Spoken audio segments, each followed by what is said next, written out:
There we are. We're live, and we're doing UFC 169. 169. 168 was pretty good, pretty entertaining. We really got to talk about that? No, we don't have to. I guess we do have to. You would probably want to after what happened on UFC 168. You took it, man. I took it. You took it. Hey, who knew that Anderson Silva was going to break his freaking leg like that? Maybe somebody in Vegas betted on it, but oh my God, I'd guarantee no one did. No one called that. You might call, hey, second round, but you ain't calling the leg break. Holy shite. Yeah, that was pretty evil. And of course, if you look in the descriptions, you can see that Cam took it. He was 5-4. I was 4-5. He ended up with 13 total points in our ranking system. I ended up with 9, but that's going to change with UFC 169. Yeah, you thought you were going to take this first one, though, too. Yeah, well, you know what? I was happy. Not because I lost, but because Dennis Seaver won, and that's all that mattered for me. And we both called that. The Seaver decision. Decision, yes. The whole way. So we both got 5-point perfection for that one. Boom. I'd just like to say real quick about UFC Fight Night 35 that was on Wednesday night, I believe. And you know what? I thought Fox on Saturday was tonight. I was wrong. Now I'm upset. Yes, Benson Henderson, Josh Thompson next week, next Saturday. Anyway, UFC Fight Night 35 was one of the best cards I've seen in a long time. TJ Dillashaw, teammates of Uriah Faber down at Team Alpha Male. I cannot say enough good things about them guys. They're doing wonderful things right now. But yeah, I'd still have it taped, so maybe you'll get to see some stuff. Yes, I need to watch that. You should, because even though it's over, it's still worth going back and watching. You keep talking, it's so hype, so I got to do it. Wow, it was one of the best free cards in a long time. I was impressed by a lot of people. Anyway, that's not what we're talking about. No, 169. 169. Boom. You can see it right there. There it is. I'm taking this one. This one's mine. All right. Let's jump right into the first fight. Go into it. Boom. Quinta versus Kevin Lee. Yeah. Does he even have a picture up there? I know. Look at him. He's got that. He's got the. I'm going to tell you why here in a second, but he's got to be unlocked. Yeah, right. He's got to have enough fights in the UFC before they unlock his picture. Exactly. Because he is 0-0, Kevin Lee. Yes, he's making his UFC debut tonight. And he boasts a 6-0 MMA record. Yeah. Well, see, usually when fighters, in order to get into the UFC, you usually got to be undefeated like that to get the attention of Dana White and the Zuffa brothers. And okay. All right. And he must have done enough. I tried to look him up. I couldn't find a bio on the guy. I know couldn't you even find a picture. Right. It's unbelievable. I cannot wait to see it, but he's fighting a tough guy in Quinta. Yeah, and he's won his last two. He's 2-1 in the UFC, and his loss was to Michael Chiesa. Chiesa, yes, at the Ultimate Fighter 15 finale. Yeah. He also did win his last two. One was against Randy Couture's son, Ryan Couture. Yeah, Ryan Couture. Yeah. Yeah, I mean, the kid's an animal. I like him a lot. I seen him when he was in the UFC Ultimate Fighter 15. He looked impressive, and I can't believe Michael Chiesa ended up beating him. But it happened, and it sucks because I have no idea who Kevin Lee is, so it's hard to call this fight without any background on a fighter. So do you want to try and call it? I'm going to have to. Usually when fighters make their debut, even if you're a high-tier guy, you run into some competition. Quinta's taking this fight. I'm going to call second round TKO. Quinta's going to take Kevin Lee out. Wow. That right when you were talking about coming into UFC undefeated, I was like, man, I might take Quinta in the second round by TKO. Wow. We're on the same page already. That sounds good. Hey, I'm gonna find one fight at least to counter you and get this win. It'll definitely happen. But we're going to end up being tied because that's what's going to happen. As long as we don't have any Sid Vicious-esque ways to end a fight, exactly, we're going to be all right. I just can't wait to see this Kevin Lee guy. We have no idea what he even looks like. Yeah, he's just a shadow boxer right now. Yeah. Let's go into it. Excuse me. Second fight on the Miller Lite catalog. They are not a sponsor, but I support them. There you go. Nick the Jersey Devil Catone against Tom Kong Watson. Now, this is a fight to watch out for. I'm going to tell you what. Nick Catone, even though UFC didn't have a picture up there for him, he is the Jersey Devil, like I said. This fight, I was going to ask you if you wanted to go because it's actually in New Jersey. Hometown kid, Nick Catone, 3-4. One positive for Catone is that he beat Constant Philippou and is recently. He didn't impress me too much in that fight, but I think he will go to a split decision with Watson taking him. Tom Kong Watson, most fans know him from he wears a gorilla mask to the ring. Okay. Which I'm kind of a fan of the little gimmicky stuff to make people remember you. Yeah. But it's better when you make them remember you in the octagon. Yeah, because he's only 1-2 right now. That's right. Tom Watson has an excellent boxing background, but I do think Tom Watson's going to take his fight. Nick Catone, he didn't really impress me at all. Any fight that I've seen him in, he's just But Tom Watson can be a beast, and he's going to have to show it because this might be his 4-fight contract, and this might be it for him if he loses. Yeah. But Catone is the home advantage. Yeah, he definitely is. And, when you got the crowd backing you, that does help. I know in the last fight, Ronda Rousey ended up saying, yeah, I got booed, but that didn't bother me. I call bullshit on that because boos bother anybody, I'm telling you. Yeah, and especially that much of boos and that harsh. That was crazy. I think it's best that she embraces this villainous role because she can make a lot out of it, I think. Yep. So you're taking Watson? Yeah, I think I'll take Tom Kong Watson in decision on this one. I think it'll get to the point where the crowd's cheering on Catone, but he's just going to get so frustrated with what Watson's going to put on him, and he's just not going to be able to take it. All right, I'll take Catone. There we go. Decision. There we go. That's when I'm going to take the tie. That's going to be the tiebreaker for us in the overall standings. Next fight, we got Chris Cariaso against Kyogi Horiguchi. Yes, Horiguchi. Yeah, they both from what I've seen are pretty impressive. Yeah, and Cariaso is 5-3, and he won against Josh Ferguson. Yes, he beat Josh Ferguson. He almost beat Michael McDonald. It was very close. Yeah. Very close. I remember that. And I think it could have went either way. I'm not mad Michael McDonald won because Michael McDonald is a beast. And Uriah Faber just actually beat him recently, and he made it look easy, which is pretty scary. But we'll get into that later because Faber's fighting later. Yes, and Horiguchi is the featherweight 2010 Rookie of the Year. But that was 4 years ago. Yeah, he boasts a pretty decent background record.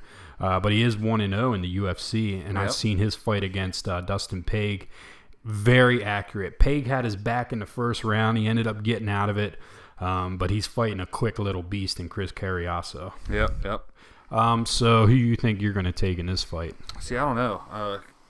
Cariaso's got 8 fights under his belt under the UFC, and right. So you can actually call him a UFC seasoned MMA veteran if you wanted to. I don't want to. Yeah, I guess I could do that. I want to go Horiguchi. I'm not big on Asian fighters. And I'm still not even in this fight. I'm taking Chris Cariaso. Then maybe I'm not even doing decision. Maybe this guy will prove you wrong for the Asian fighters then. He actually did in his fight with Dustin Paige. I was very impressed. But Chris Cariaso is one of the future of this division, and I'm taking him in the second round, submission via armbar. All right. Okay. Well, you got Horiguchi. You going to take a decision, or how are you going to take that?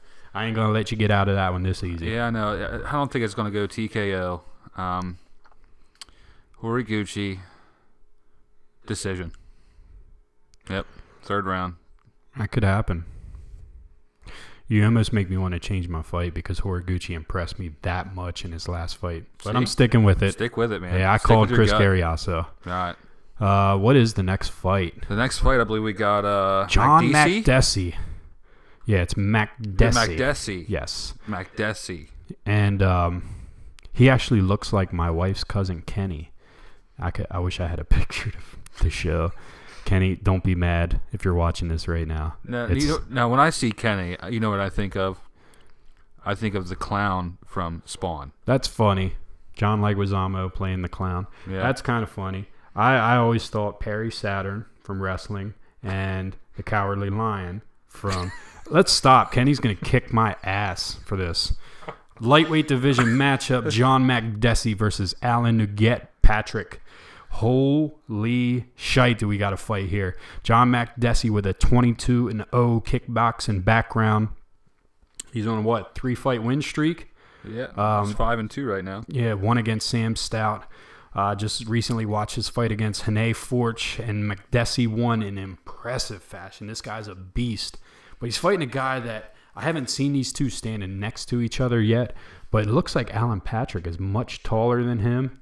And if you're a knockout artist fighting a guy that's got a better reach, you're going to have your work cut out for you. Yeah. There's not that much known about Alan Patrick in the UFC, but he's a fast rising star and he's got his work cut out for him. He is undefeated. He's Brazil's Batete Combat Lightweight Champion. Dude, honestly, this might be the hardest fight of the night to pick for me. Really? Yes, because Makdessi is... Before I watched Makdessi's fight, I was thinking Alan Patrick, because I seen him first. Alan Patrick's going to murder this guy. But then I seen Makdessi just knocking people out like it's nothing. Like a hell of a kickboxer. Yeah. Kenny is tough as hell. John McKenny. So you're taking... oh, my God. We might have to come back to this one. That's how much I don't know. I'm going to let you take the first one. I'll go off of yours. I might just go against... I don't know anything about Patrick. Yeah. Except that he's 1-0. Who was his fight against? Do you remember? Do you recall? Who was that? It was a cupcake, so it doesn't really matter. So then I went out to go Makdessi. You taking Makdessi? Wow. I want to take Makdessi so bad, but we got to change his fight record up a little bit, so I'm going to go Alan Patrick. How are you going to go with Makdessi? Second round knockout. Wow. I don't see it happening. Don't see that happening. But I do see an early fight in this one, and I'm going to take first round knockout Alan Patrick. Ooh. Yeah, within the first 10 seconds. Now, if I call that, I got to get like 20 points in our ranking system. Yeah. All right. Wow. Well, I think that was the main event for the prelim cards. So let's jump into the first fight for the pay-per-view cards. Yep. Jamie Varner in the lightweight division versus Abel Trujillo. And you've seen it. We just got done watching Abel Trujillo fight Khabib Nurmagomedov. That's right, Nurmagomedov. I didn't know, a lot about Nurmagomedov before this fight. Other than he is an animal. Wow. I can't believe it. We'll get into that later at the end of the show. I'm going to talk about the state of the UFC, and it has a lot to do with Nurmagomedov. Anyway, Jamie Varner versus Abel Trujillo. Jamie Varner is a former WEC lightweight champion. He won against Donald Cerrone, but he lost a lot of respect when Cerrone hit an illegal knee, and Jamie Varner was forced to quit, complaining of dizziness. The fans were so upset because it was such a close fight. He did end up fighting Cerrone again, and Cerrone beat him in a rematch, so that's probably what would have happened in the first fight. Yep. Now he's fighting Abel Trujillo, and get this. It's kind of weird because Jamie Varner stopped the fight because he was hit with an illegal knee, and Trujillo just hit somebody with an illegal knee and lost the fight. But then he had a rematch, but he made sure he finished the guy this time. Yeah. He's got a vicious knee. Wow. And this guy, even against Khabib, I thought Trujillo might take the fight, but real early on, Khabib changed my mind quick. Yeah. Stuffing him with his sambo, it's just unbelievable. Taking him down, man. He had, 6 or 7 takedowns in one round. Wow, yeah. In the first round, yep. He was signed based on 4 straight wins in less than a year. He could have beat Roger Bowling before he hit him with that illegal knee. But like I said, he had the rematch, and he took care of that because Bowling was just talking mad poop on him. And Trujillo took care of that. So with that being said, I'm going to go ahead and take Abel Trujillo in this fight because I think Jamie Varner is looking at the end of his career. He's getting pretty old. He does have a lot of stuff under his belt, but I think Abel Trujillo is taking this fight. Decision. I want to say knockout because of his explosiveness, but Jamie Varner's enough of a veteran that he can make it last to the end. And I'm going to go with you on that. I'm 100%. Cool. Trujillo decision. Cool, because I felt like I did enough to convince you on that one. Well, I mean, that fight against Nurmagomedov. Yes, that's right. He was just smothered by the grappling. I mean, Right. He couldn't really do much. It's almost like if he wouldn't have been smothered by the grappling, he might have got that knockout I mean, punch there were in some there. times where he had some good shots. Man, very explosive. Yeah. Unbelievable. Closes the distance quick. Yes, he does. Yes, he does. Next fight. Hands of Steel. John Lineker against Ali Bagatinov. I'll let you take this one here. Well, Lineker is on a 4-fight win streak. That's right. He's 4-1, so his first match was a loss, but he came back. Started out MMA 6-5. Yeah, I think it was something like that. Yep. Dropped down flyweight and won 13 straight before going to UFC. Wow, that's impressive. Yeah. I mean, that's enough to get you in the UFC too. But he missed weight 3 times in the last 5 fights in the UFC. Yeah. Yes. And that's something else, man. Like, if you can't even make weight, maybe you should just go to a different division. Maybe. You know what I mean? Yeah, go just to a go different up. weight class. Whatever you got to do. Yeah, who wants to be a flyweight anyway? That's for cupcakes. Wow, they're so small. But they're quick, and it's kind of fun watching them guys. They should just be jockeys. Right. Ride a horse. Yeah. Forget the UFC. Ali Bagatinov 2-0 in the UFC. He's a World Combat Sambo champion in Minsk. 2012, top flyweight prospect at 2013. Just looking at him there on the screen. Saw his first UFC fight, and I was so impressed. This has the potential to be the fight of the night if John Lineker doesn't knock him out in the first round. If Ali Bagatinov can just withstand the storm of John Lineker, I think Ali can take this in a decision. I like Ali. Wow, dude, this guy was impressive. And then I seen Lineker's fight. I had to go back and watch, and I was like, Jesus, God, this guy's a knockout artist. So as long as Bagatinov can weather the storm, like I said, he's going to take this one by decision. So that's who I got to go with, because anytime I like a guy, I have to pick him, and that's Ali Bagatinov. Is Bagatinov Russian? Yes, he is. Yes, he is. These Russians, man, are killer. Yeah, they're coming in. Like, it was all Brazilians taking over. Now these Russians are coming over. Even a couple guys from Iran. We had Siyar Badhadurzada from the last fight. Yeah. And Lyoto Machida's getting ready to fight, what's his name? Gerard Musazi. I love Lyoto Machida, so I have to go with him later on. But that's not a pay-per-view fight. That's going to be a free one. We're not going to do the picks for that. Okay. So you pick Bagatinov. I got to take Bagatinov decision. Yep. I want to go, man, I don't want to do it. Lineker, second round knockout. Wow. Yep. Yeah, and you know what? If Lineker wins this fight, I think it's going to be via knockout. So you could be right. I hope you're not, of course. Of course. Because I like Ali. I should have showed you some of his fights before we started this one out. I forgot all about him. Yep. So that takes care of that fight. And guess what we have next? The heavyweights. The freaking heavyweights. 2 guys that I don't even really care for, but They're definitely not cupcakes. No, they're not. I tell you what, though. Frank Mir, as much as I dislike him, he did impress me in his fight with Nogueira, because the armbar that he put on Nogueira and snapped it. Jesus, it was pretty. It was pretty. But for all the crap he talked on Lesnar, yes, people, I'm a Lesnar fan. That's why I hated him, and he got his face beat in for talking that. So, yeah, go ahead and take it. Yeah, so you already said it. We got Frank Mir against Alistair Overeem. Mm-hmm. Now, both of these guys fought Lesnar, right? Yes, they did. Frank Mir 1-1 against Lesnar. Overeem 1-0 against Lesnar. Yep. So, and Lesnar is not coming back. No. But Dana White just did recently state that he did not talk to Brock Lesnar recently, but he said the door is always open to that guy, so it's a possibility. So, Frank Mir, who's 14-8. Yes, he is. He beat Tank Abbott via toe hold. Oh my God, yeah. That was nasty. Toe hold. Yeah, I'll grab your toe and make you tap out. Can I say this one more time? Toe hold. And I think that's when Tank Abbott said, I'll hang it up.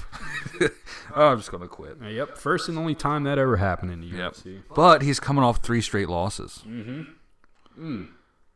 Yeah? Yeah. 3 straight losses. It might be 4. Was it 4? It might be 4 after this fight. Oh, okay. So you think Overeem's going to take it? I don't know. Tell me about Overeem, and I'll let you know. Well, he's one hell of a kickboxer. Yep. Muay Thai. Awesome. Yep. He's 1-2 in the UFC, though. He is. I don't know. I think both of these fighters are on their way down. You know, their best days are behind them, and it's going to be hard to pick this fight, too, because you got 2 guys that have their storied careers, if you want to say that. I don't know. As much as I hate to say it, I got to take Frank Mir. Overeem's going to try to beast him, definitely. Yeah. But Mir's got the grappling game, and I think he's better than Overeem in that.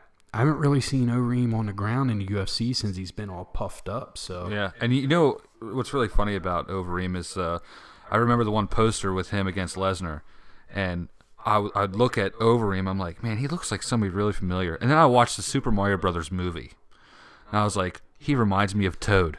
The guy with the small head and like the big... Dude, he does got a small... You can tell that he was taking something. He had to be taking something. Like, so usually your head gets big when you take stuff, but this guy, you don't just get jacked up like that. Yeah. I don't know. So you're going Frank Mir. Frank Mir via submission. I think Overeem's going to get worn out in like the 2nd or 3rd. I'm going to take 3rd round. 3rd round submission. I'll go Mir 2nd round submission. Mir 2nd round submission. Yep. All right, you want to one-up me there. Yep. Yeah, well, you might be right because Overeem does get winded rather quickly, as we've seen in the previous fights. Travis Brown looked impressive against him. Yep. But expect a decent fight. I mean, these are 2 storied veterans, so... And I actually do like Mir, contrast to you. Yeah, I'll let you like Mir. I mean... You just don't like him because of the shit talk. I don't like him against Brock Lesnar. We'll just put it that way. Yeah. Oh, we got a title fight. It's the co-main event. Jose Aldo against Ricardo Lamas. I don't know what I could say that hasn't already been said or been done about Jose Aldo. 5-0 in the UFC. He hasn't lost in a long time. He's beat legends in the game. And even though he has 1 title loss on his record, I don't see it happening anytime soon. Even though he's fighting a guy that has a 4-fight win streak and he's undefeated in the UFC. He was supposed to fight Korean Zombie, but that was scratched when #1 contender Anthony Pettis, who was supposed to fight Aldo, moved weight classes to win that title against Benson Henderson, who he had already beaten in the WEC title fight. I don't know if you ever seen this highlight, but back in the WEC, a guy jumps off the cage, and the foot that he used to jump off the cage, he uses to kick the guy. That was Anthony Pettis, Benson Henderson. Okay. Well, I remember the clip. I don't remember the name. Yep, that was Pettis, who is the current champion right now in his division. Zombie fought and, of course, lost to Aldo, and now Lamas gets his shot. He's been winning the majority of his recent fights via TKO or submission, but I think that's a different outcome in this match. We talk about fights in the regard of anyone can get caught anytime. I just don't see Aldo losing that title for a long time to come and may even retire the champion. So you know who I'm going with, Jose Aldo. I'm not going to say it's going to be via submission or via TKO. I think it's going to go the distance. It's going to be a 5-round fight. Jose Aldo via decision. Man, I don't know. That's pretty convincing right there. Yeah, I mean... Yeah?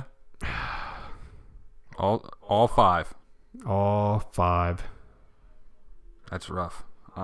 That's a long time. I think I got to go with you. Good. I have to go with you on that one. You're going to get a win off of that. Yeah. There's no doubt about that one. You can put it that way.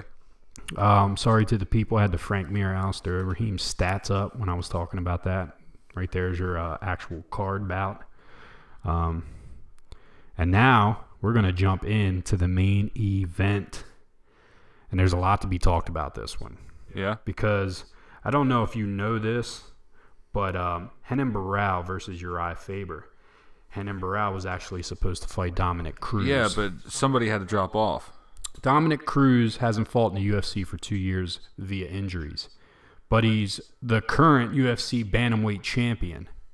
Not anymore because he got hurt again, and Dana White said, look, dude, you're just getting hurt too much. Yeah. Another thing that's going to be talked about in the state of the UFC. Disappointed at this. I'll tell you Cruz's stats. He's 2-0 in the UFC. His only loss in his career was against Uriah Faber. In his WEC debut against Uriah Faber, 4 years later in his UFC debut, he beats Faber. So he got his revenge. So they're 1-1, and they were supposed to fight again via the Ultimate Fighter finale. But that didn't happen. He was sidelined for 2 years, like I said. His last fight against current flyweight champ, Mighty Mouse Demetrius Johnson. Sorry, Dominick Cruz, but you're never going to be the same again. I was never really big on that guy, so I'm glad Uriah Faber is fighting Renan Barão because Uriah Faber gets a chance to get his revenge. Uriah Faber, he recently fought Renan Barão, and he lost. Renan Barão is 6-0. How long ago was that fight? When was that? Maybe a year ago. Okay. Maybe a year ago. Renan Barão 6-0 in the UFC. Let me tell you something about this guy. I believe he's 13-1 overall. He lost his first MMA fight. The very first MMA fight. Hasn't lost since. 8.5 years undefeated.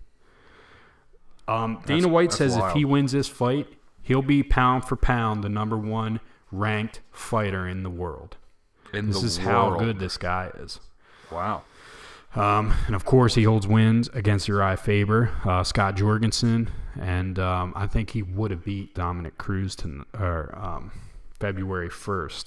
Day before the Super Bowl. I don't even care about the Super Bowl because Colts ain't in it, Dolphins ain't in it. Who cares? Yep. Uriah Faber 6-2. His only 2 losses in the UFC are against Renan Barão and a guy who was supposed to fight Dominick Cruz. Wow. Not much to be said about Faber that people don't already know. He beat Michael McDonald in impressive fashion in his last fight. Like I said, Team Alpha Male are doing some fabulous things down there. Also, this is the same Michael McDonald who was very young and also fought Renan Barão and looked damn good against him. But he ended up losing, of course. But I got to take Faber tonight, man. I'm going to tell you why I'm taking Faber, even though I think Renan Barão can definitely beat him.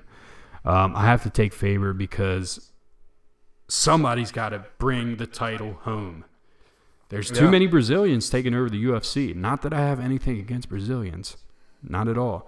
But the title needs to come home. Faber can be the guy that does that. You don't think that Barão goes to 7-0 and becomes the champion, pretty much the champion of the world pound for pound? He definitely could. But I can't take him because Faber's my boy. With that last fight against Michael McDonald, he impressed me so much that I said he has a shot. He could beat Renan Barão. He could be the guy.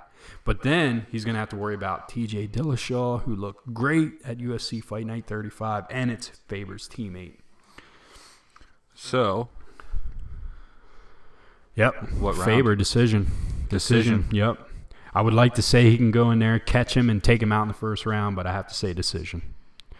I'm going to go ahead and go for the gusto and get my 5 points out of this one. You ready for this? Barão, 4th round, submission. It's not a dumb pick. Not a dumb pick to take Faber. Or Barão, sorry. Yeah, I don't know, man. I just hope Uriah Faber brings the title home. I'm tired of seeing the Brazilians take over. Now let me get into my State of the UFC address. But hang on real quick. Yes. A Brazilian just did lose the last pay-per-view. Yes, he did, and it seems like Chris Weidman is his kryptonite. Yeah. I mean, what can you say? I mean, you can make arguments for Silva that, oh, he got lucky. He called him because Anderson Silva was being cocky in that first fight. Oh, he beat him because Silva broke his leg. Well, what I say to those people, if he wouldn't got cocky that first round and just demolished him, there wouldn't have to be a rematch. Right. And as much as I like Silva and I like Weidman had him beat in the first round. How much more can you say? I mean, before that leg got broken, Weidman looked like the animal. So, who's to say? All right. Anyway. Yeah, State of the UFC. Wow.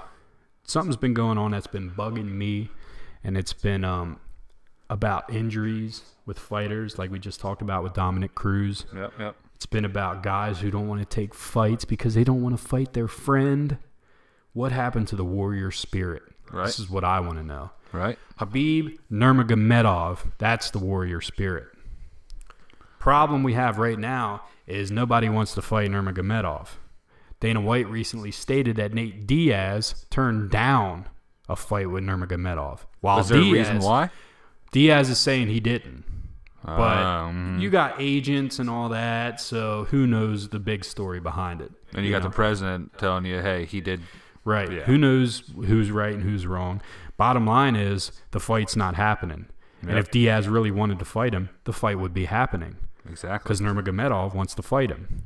Well, remember Michael Jordan, a.k.a. Michael Johnson from that last one? Yeah. He stepped up on Twitter and said, I'll fight you. All right. Nurmagomedov said, get some wins under your belt, then come talk to me.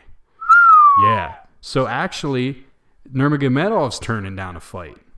It's like, dude, weird. Just fight him. Yeah. Just fight him. If you think that you can beat him, then beat him. That's a fighter spirit. You don't turn down fights. I like Nurmagomedov, but I lost a little bit of respect for him in that aspect. I understand he doesn't want to fight somebody lower than him. Michael Johnson's no cupcake, though, as he proved with Gleison Yeah, we Tyler. saw that. So you have that. And on the other end, you got Daniel Cormier, who we're going to be talking about in the next UFC fight pick'em. He's going to be fighting his little bit of his friend, Rashad Evans. But he moved from the heavyweight division to the light heavyweight division because he didn't want to fight his buddy, Cain Velasquez, for the title. That's why he changed divisions. It's like, what happened to the warrior spirit? And even Dillashaw, who just impressed me from Team Alpha Male, said, hey, Faber, we might have to fight soon. They're willing to fight, and they're best friends. So something needs to give. And these injuries, it's really making me mad. That's why sometimes you should just have a mystery opponent. That way you can't train for them. You just have to go out there with what you have and fight. Yeah. Because right now, fighters are training way too hard. They're getting injured. They're breaking their legs. They're tearing their groins. I'm tired of seeing it, man. There's big fights that could be happening, and they don't happen because people get injured. Yeah, and you have a champion all for how long just because he's injured and then gets injured again. Right, so we had to have an interim champion in Renan Barão. Well, now he's the current champion because Cruz had to vacate the title permanently. Exactly. It should have been vacated a long time ago. I think if you pull out of one fight and you're the champion, the title's gone. It's just the way it has to be. I agree. Boom. Listen, Dana White, we got this under control. Yeah, man. Why don't you just make fights happen? Don't ask the fighters permission if they want to fight somebody. You book the fight. You're the promoter. Yeah, man. You're the dude. Just put it on there. Put it on the bill. If only he would listen to us. Yeah. Dude, that's our program. That's it. UFC 169 fight pick'ems. February 1st. We'll have to tally up what our picks are on this. But like I said last time, I'm taking it. I lost. I'm taking it this time. We're gonna 2 weeks from today. We'll find out. Yes. Can't wait. Maybe we'll get a Buffalo Wild Wings and take this one there. The B-dubs. Yes. All right. 169. All right, the True Calling. Take us out.